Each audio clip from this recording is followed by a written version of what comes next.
Chapter 2 The Council with the Munchkins. She was awakened by a shock so sudden and severe that if Dorothy had not been lying on a soft bed, she might have been hurt. As it was, the jar made her catch her breath and wonder what happened, and Toto put his cold little nose onto her face and whined dismally. Dorothy sat up and noticed that the house was not moving, nor was it dark, for the bright sunshine came in at the window, flooding the little room. She sprang from her bed and with Toto at her heels ran and opened the door. While she stood looking eagerly at the strange and beautiful sights, she noticed coming toward her a group of the queerest people she had ever seen. They were not as big as the grown folk she had always been used to, but neither were they very small. In fact, they seemed about as tall as Dorothy, who was as well grown for her age, although they were, so far as looks go, many years older. 3 were men and 1 a woman, and they were all oddly dressed. They wore round hats that rose to a small point a foot above their heads, with little bells around the brims that twinkled sweetly as they moved. The hats of the men were blue, the little women's hats were white, and she wore a white gown that hung in pleats from her shoulders. Over it sprinkled little stars that glistened in the sun like diamonds. The men were dressed in blue of the same shade as their hats, and wore well-polished boots with a deep roll of blue at the top. The men, Dorothy thought, were about as old as Uncle Henry. 2 of them had beards, but the little woman was doubtless much older. Her face was covered with wrinkles, her hair was nearly white, and she walked rather stiffly. When these people drew near the house where Dorothy was standing in the doorway, they paused and whispered among themselves, as if afraid to come farther. But the little old woman walked up to Dorothy, made a low bow, and said in a sweet voice, "You are welcome, most noble sorceress, to the land of the Munchkins. We are so grateful for you for having killed the Wicked Witch of the East, and for setting our people free from bondage." Dorothy listened to this speech with wonder.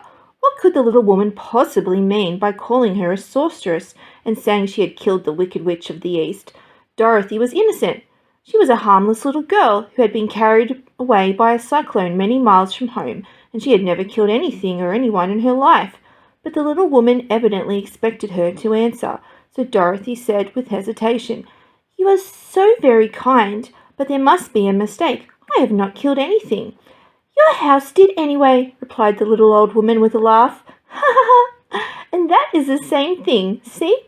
she continued, pointing to the corner of the house. "There are 2 toes still sticking out from under a block of wood." Dorothy looked and gave a little cry of fright. There indeed, just under the corner of the great beam the house rested on, 2 feet were sticking out, shod in silver shoes with pointed toes.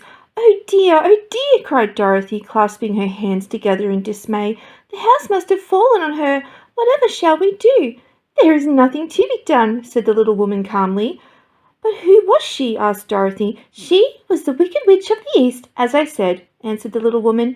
"She has held all the Munchkins in bondage for many years, making them slave for her night and day. Now they are all set free and are grateful to you for the favour." "Who are the Munchkins?" inquired Dorothy. "They are the people who live in the land of the East where the Wicked Witch ruled." "Are you a Munchkin?" asked Dorothy. "No, but I am their friend. Although I live in the land of the North, when they saw the Witch of the East was dead, the Munchkins sent a swift messenger to me, and I came at once. I am the Witch of the North." "Oh, gracious!" cried Dorothy. "Are you a real witch?" "Yes, indeed," answered the little woman. "But I am a good witch, and the people love me. I am not as powerful as the Wicked Witch who ruled over here, or should I have set the people free myself?" "But I thought all witches were wicked," said the girl, who was half frightened at facing a real witch. "Oh no, that is a great mistake. There are only 4 witches in all the land of Oz, and 2 of them, those who live in the north and south, are good witches. I know this is true, for I am one myself, and cannot be mistaken. Those who dwelt in the east and the west were, indeed, wicked witches, but now that you have killed one of them, there is but one, the Wicked Witch, in all the land of Oz, the one who lives in the west." "But," said Dorothy after a moment's thought, "Aunt Em has told me that witches were all dead years and years ago." "Who is Aunt Em?" inquired the little old woman. "She is my aunt who lives in Kansas, where I came from." The Witch of the North seemed to think for a time, with her head bowed and her eyes upon the ground. Then she looked up and said, I do not know where Kansas is, for I have never heard that country mentioned before, but tell me, is it a civilized country? Oh, yes, replied Dorothy. Then that accounts for it. In the civilized countries, I believe there are no witches left, nor wizards, nor sorceresses, nor magicians. But you see, the land of Oz has never been civilized, for we are cut off from the rest of the world. Therefore, we shall have witches and wizards among us. Who are the wizards? Asked Dorothy. Oz himself is the great wizard, answered the witch, sinking her voice into a whisper. He is more powerful than all the rest of us together. He lives in the city of the emeralds. Dorothy was going to ask another question, but just then the Munchkins, who had been standing silently by, gave a loud shout and pointed to the corner of the house where the wicked witch had been lying. What is it? Asked the little old woman and looked and began to laugh. The feet of the dead witch had disappeared entirely, and nothing was left but the silver shoe. She was so old, explained the Witch of the North, that she dried up quickly in the sun. That is the end of her, but the silver shoes are yours, and you shall have them to wear. She reached down and picked up the shoes, and after shaking the dust off one of them, handed them to Dorothy. The Witch of the East was proud of those silver shoes, said one of the Munchkins, and there is some charm connected with them. But what it is, we never knew. Dorothy carried the shoes into the house and placed them on the table. Then she came out again to the Munchkins and said, I am anxious to get back to my aunt and uncle, for I am sure they will be worried about me. Can you help me find the way? The Munchkins and the witch first looked at one another and then at Dorothy, and then shook their heads. At the east, not far from here, said one, there is a great desert, and none could live to cross it. It is the same at the south, said another, for I have been there and seen it. The south is the country of the Quadlings. I am told, said the third man, that it is the same at the west, and that the country where the Winkies live is ruled by the wicked witch of the west, who would make you her slave if you passed her way. The north is my home, said the old lady, and at its edge is the same great desert that surrounds this land of Oz. I'm afraid, my dear, you will have to live with us. Dorothy began to sob at this, for she felt lonely among all these strange people. Her tears seemed to grieve the kind-hearted Munchkins, for they immediately took out their handkerchiefs and began to weep also. As for the little old woman, she took off her cap and balanced the point on the end of her nose while she counted 1, 2, 3 in her solemn voice. At once the cap changed to a slate on which was written in big white chalk marks, Let Dorothy go to the city of emeralds. The little old woman took the slate from her nose, and having read the words on it, she asked, Is your name Dorothy, my dear? Yes, answered the child, looking up and drying her tears.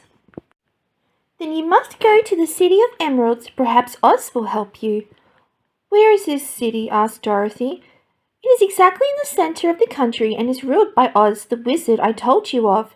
Is he a good man? Inquired the girl anxiously. He is a good wizard. Whether he is a man or not, I cannot tell, for I have never seen him. How can I get there? Asked Dorothy. You must walk. It is a long journey through a country that is sometimes pleasant and sometimes dark and terrible. However, I will use all the magic arts I know of to keep you from harm. Won't you come with me? Pleaded the girl, who had begun to look upon the little old woman as her only friend. No, I cannot do that, she replied, but I will give you my kiss, and no one will dare injure a person who has been kissed by the Witch of the North. She came close to Dorothy and kissed her gently on the forehead. Where her lips touched the girl, they left a round shining mark, as Dorothy found out soon after. The road to the city of emeralds is paved with yellow brick, said the witch. You cannot miss it. When you get to Oz, do not be afraid of him, but tell your story and ask him to help you. Goodbye, my dear.